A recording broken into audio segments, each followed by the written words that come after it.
বন্ধুরা, আজকে আরেক ধরনের পিঠে রেসিপি নিয়ে চলে এসেছি। শীতের পিঠেগুলির মধ্যে অন্যতম এক পিঠে হলো পুলি পিঠে, যেটা আবার দুই রকমের হয়, ভাজা পুলি আর দুধ পুলি। আজকে আমরা শেয়ার করব দুধ পুলি রেসিপি। তো চলুন শুরু করা যাক। বাই দ্য ওয়ে, আমি নাফিসা আর আমাদের channel flavour and feast by নাফিসাতে সবাইকে স্বাগত। চ্যানেলে নতুন বন্ধু হলে রিকোয়েস্ট করব চ্যানেলটাকে সাবস্ক্রাইব করে পাশে থাকা নোটিফিকেশন বেলটাতে ক্লিক করে দেবেন, যাতে আমরা পরবর্তী কোনো ভিডিও আপলোড করলে তার নোটিফিকেশনটা ফ্রিতে সবার আগে পেয়ে যেতে পারেন। আর যারা ফেসবুক পেজ থেকে দেখছেন তাদেরকে অনুরোধ করব পেজটাকে প্লিজ ফলো করে দেবেন। তো চলুন শুরু করা যাক। প্রথমে আমরা পুরটা বানিয়ে নেব। তার জন্য ওভেনে একটা কড়াইতে নিয়ে নিয়েছি একটা কোরানো নারকেল। তার সঙ্গে অ্যাড করে দিচ্ছি 1 কাপ পরিমাণ অর্থাৎ 250 ml লিকুইড খেজুরের গুড়। এর পরিবর্তে আপনারা পাটালি গুড়টাও ইউজ করতে পারবেন, বা গুড় ইউজ করতে না চাইলে চিনিও ইউজ করতে পারবেন। অল্প একটু লবণ দিয়ে দিলাম, আর দিয়ে দিলাম 1 কাপের 4 ভাগের 1 ভাগ পরিমাণ গুঁড়ো দুধ। গুঁড়ো দুধটা ব্যবহার করতে না চাইলে এর পরিবর্তে একটু লিকুইড দুধ এর সঙ্গে অ্যাড করে দিতে পারেন, বা না দিলেও চলবে। একটু নাড়াচাড়া করতে করতে এটাকে রান্না করে নিতে হবে।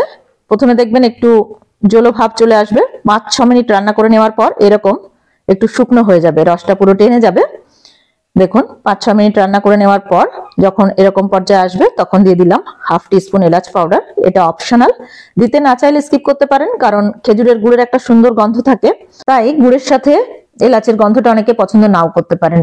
মিনিট 2 আরো রান্না করে নিলাম, নিয়ে যখন প্যানের গা থেকে উঠে আসছে তখন এটাকে অন্য একটা পাত্রে ঢেলে ঠান্ডা হতে দেব। এর মাঝে আমরা সুজি দিয়ে কাইটা বানিয়ে নেব। তার জন্য ওভেনে একটা কড়াইতে নিয়ে নিচ্ছি 2 কাপ পরিমাণ জল। অল্প একটু লবণ দিয়ে দিলাম। জলে একটা বয়েল চলে এলে এর মধ্যে দিয়ে দিচ্ছি 1 কাপ পরিমাণ সুজি, আর তার সাথে অ্যাড করে দিচ্ছি 1 কাপের 4 ভাগের 1 ভাগ পরিমাণ চালের গুঁড়ো। শুধু সুজি দিয়েও আপনারা করতে পারেন, তবে চালের গুঁড়োটা দিলে বাইন্ডিংসটা ভালো হয়। 30 থেকে 40 সেকেন্ড খুব ভালোভাবে এটাকে লো মিডিয়াম ফ্লেমে নাড়াচাড়া করতে করতে কুক করে নিতে হবে। দেখুন কিছুক্ষণ পরেই দেখবেন এরকম আঠালো হয়ে গেছে। এরকম চটচটে আঠালো যখনই হয়ে যাবে, 30 থেকে 40 সেকেন্ড টোটাল সময় লাগতে পারে। এই পর্যায়ে গ্যাসের ফ্লেমটাকে আমরা অফ করে দেব, দিয়ে এটাকে সামান্য একটু ঠান্ডা করে নেব। তবে পুরোপুরি ঠান্ডা করলে চলবে না, অল্প একটু গরম থাকতে থাকতে এটাকে এবার মেখে নিতে হবে। খুব বেশি ঠান্ডা হলে শক্ত হয়ে যেতে পারে, তাই অল্প গরম থাকতে থাকতে এটাকে মেখে নিতে হবে। 3 থেকে 4 মিনিট খুব ভালোভাবে এটাকে এইভাবে চেপে চেপে মেখে নেব। দেখুন আমাদের কাইটা রেডি হয়ে গেছে, বা ডোটা রেডি হয়ে গেছে। এবার এটাকে ঢাকা দিয়ে 15 মিনিট রেস্টে রেখে দেব। 15 মিনিট পর ঢাকাটা খুলে আর একবার এটাকে একটু হাত দিয়ে মেখে নিলাম, নিয়ে এবার এর থেকে আমরা পুলি পিঠেগুলোকে বানিয়ে নেব। তার জন্য অল্প অল্প পোরশন হাতে নিয়ে 2 হাতের তালুর মাঝখানে রেখে একটু চ্যাপটা করে নিচ্ছি এইভাবে। তারপর দুটো আঙ্গুলের সাহায্যে এইভাবে এটাকে চেপে চেপে একটা বাটির মতো শেপ দিয়ে নিতে হবে।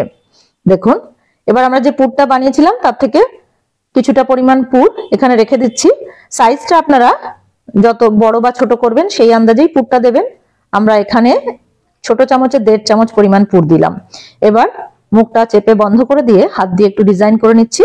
তবে ডিজাইন না করতে চাইলেও কোনো সমস্যা নেই, শুধু মুখটা চেপে বন্ধ করলেও হবে, বা কাঁটা চামচ দিয়ে যদি একটু চেপে দেন তাহলেও কিন্তু সুন্দর একটা ডিজাইন তৈরি হয়ে যায়।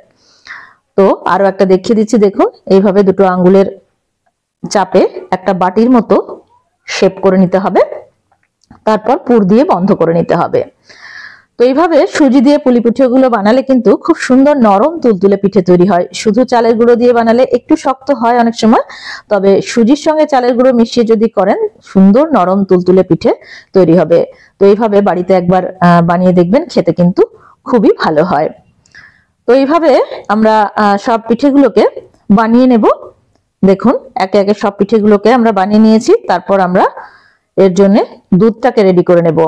তার জন্য ওভেনের উপরে একটা কড়াইতে নিয়ে নিয়েছি 1 লিটার লিকুইড দুধ। সামান্য একটু গরম হয়ে যাওয়ার পর এর মধ্যে অ্যাড করে দিচ্ছি 1 কাপের 4 ভাগের 1 ভাগ পরিমাণ মিল্ক পাউডার। মিল্ক পাউডারটা দিলে এটা খুব তাড়াতাড়ি ঘন হয়ে যায়।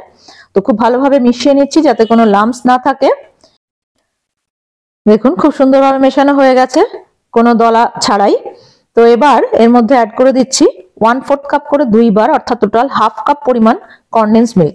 তবে কনডেন্স মিল্ক দিতে না চাইলে আপনারা এর পরিবর্তে চিনি বা বাতাসাও ব্যবহার করতে পারেন, বা পাটালি গুড়টাও ব্যবহার করতে পারেন। আমরা এর মধ্যে একটু লিকুইড গুঁড়ো খেজুরের গুঁড়ো ব্যবহার করব, তাতে সুন্দর একটা গন্ধ হবে। এবার এটাকে 5 থেকে 6 মিনিট কুক করে নেব, যাতে এটা কমে গিয়ে এর অর্ধেক পরিমাণে চলে আসে। তারপর দিয়ে দিলাম সামান্য একটু লবণ, আর দিয়ে দিচ্ছি হাফ কাপ পরিমাণ লিকুইড খেজুরের গুড়।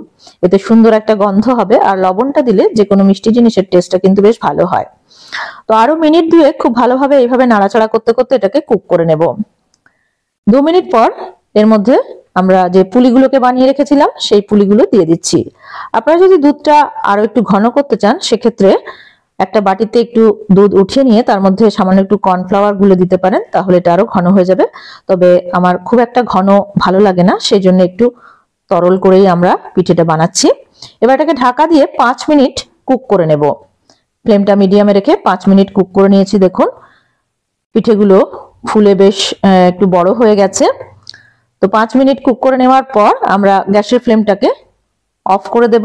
তারপর এটাকে 3 থেকে 4 ঘন্টা রেখে দেব। তবে ওভারনাইট রেখে দিলে আরো ভালো হয়। আমরা এখানে ওভারনাইট রেখেছিলাম, দেখুন অনেকটাই রস অ্যাবজর্ব করে নিয়েছে বা দুধটাকে অ্যাবজর্ব করে নিয়েছে। এবার এটাকে আমরা পরিবেশন করে দিচ্ছি। তো খুব সুন্দর নরম তুলতুলে পিঠে আমাদের একদম তৈরি হয়ে গেছে। একটা আমি কেটে দেখিয়ে দেব, দেখলেই বুঝতে পারবেন কেমন নরম তুলতুলে পিঠে তৈরি হয়েছে। তো এইভাবে বাড়িতে আপনারা একবার বানিয়ে দেখুন, কেমন হলো কমেন্টের মাধ্যমে জানাতে কিন্তু ভুলবেন না।